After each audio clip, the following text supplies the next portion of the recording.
আসসালামু আলাইকুম রহমতুল্লাহ। Hello viewers, আমার এফটেক সুপারফাস্ট চ্যানেলে আপনাদের সবাইকে স্বাগতম।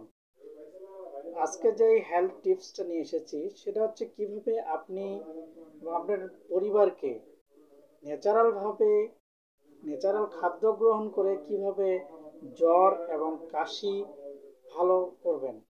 তাই ভিডিওটি স্কিপ না করে ধারাবাহিকভাবে দেখতে থাকুন।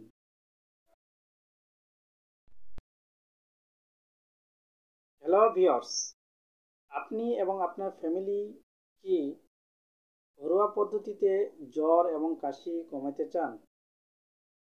তাহলে যে কাজটি আপনাকে করতে হবে সেটা হচ্ছে হালকা কুসুম গরম পানি এবং একটি গোটা লেবুর রস চিপে এই লেবু গরম পানি যদি আপনি দিনে 4 থেকে 5 বার গ্রহণ করেন, ইনশাল্লাহ আপনার জ্বর ভালো হয়ে যাবে।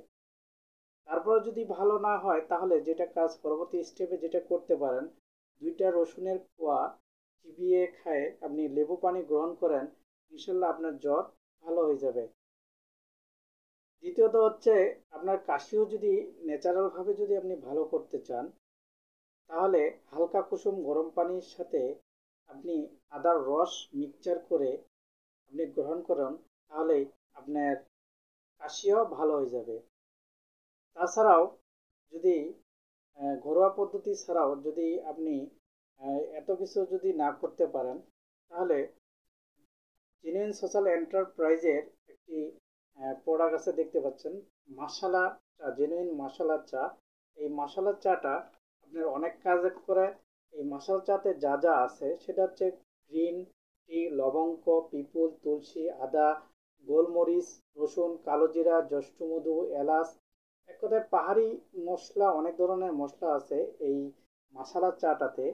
এই মশলা চা খেলে যে যে উপকার পাওয়া যায় সেটা হচ্ছে আপনার ঠান্ডাজনিত যে রোগগুলো আছে সেই রোগগুলো ভালো হবে। যেমন সর্দি, গলায় খুসখুসি, কাশ, জ্বর।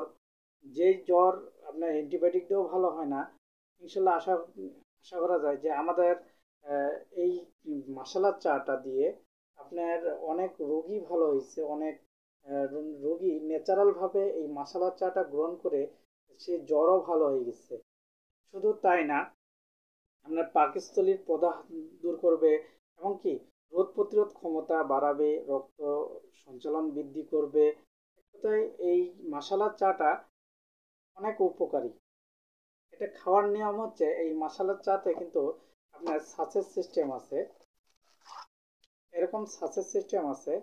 তা যাদের জ্বর আসে তারা যেই সিস্টেমে আমরা আমরা খেতে বলি সেটা হচ্ছে আপনার 1 গ্লাস গরম পানিতে 4 মতো করে ফুটিয়ে নিয়ে একটা সাচেট সম্পূর্ণ দিবেন, দিয়ে চিনি এবং লবণ ছাড়া সেটি আপনি 4 মতো করে খাবেন। তাহলে ইনশাল্লাহ আপনার জ্বর, সর্দি বা কাশি যদি থাকে, ন্যাচারালভাবেই আপনার এটা এই রোগগুলো ভালো হয়ে যাবে। তো ভিউয়ার্স, ভিডিও লং হয়ে যাচ্ছে, আজকের ভিডিও এই পর্যন্তই। আর যেই কথাটা না বললেই নয়, যারা আমার ভিডিওটি নতুন দেখতেছেন, ঠিক আছে, এবং যারা দেখছেন, অবশ্যই কমেন্টে আপনি জানাবেন যে এই ভিডিওতে অনুভূতি আপনার কেমন কেমন লাগলো। আপনারা কোন বিষয়ে ন্যাচারালভাবে আপনি সুস্থ হইতে যাচ্ছেন সেই বিষয়ে কমেন্টস করবেন। আহ, ইনশাল্লাহ চেষ্টা করব সেই বিষয় নিয়ে ন্যাচারালভাবে আপনি কিভাবে সুস্থ হবেন, ন্যাচারাল পদ্ধতিতে আপনি কিভাবে হেলদি লাইফ এনজয় করতে পারবেন, আমি চেষ্টা করব সেই সাজেশন দেওয়ার। আর পাশাপাশি যে কথাটা না বললে নয় যে আমার চ্যানেলটি যারা সাবস্ক্রাইব করেননি তারা সাবস্ক্রাইব করুন, এবং পাশে থাকা যে বেল আইকনটি আছে সেটা ক্লিক করে রাখুন, তাহলে প্রতিটি নতুন নতুন ভিডিও আপনার মোবাইলে বা আপনার ডেস্কটপে সবার আগে পৌঁছে যাবে। এবং যারা এর আগে থেকেই আমার চ্যানেলটি সাবস্ক্রাইব করে রাখছেন তাদেরকে অসংখ্য ধন্যবাদ। ভিউয়ার্স, আজকে এই পর্যন্ত। সবাই ভালো থাকেন, সুস্থ থাকেন। পরবর্তী ভিডিও নিয়ে আবার আমি আপনাদের সামনে আসব। সবাইকে অসংখ্য ধন্যবাদ। আসসালামু আলাইকুম রহমতুল্লাহ।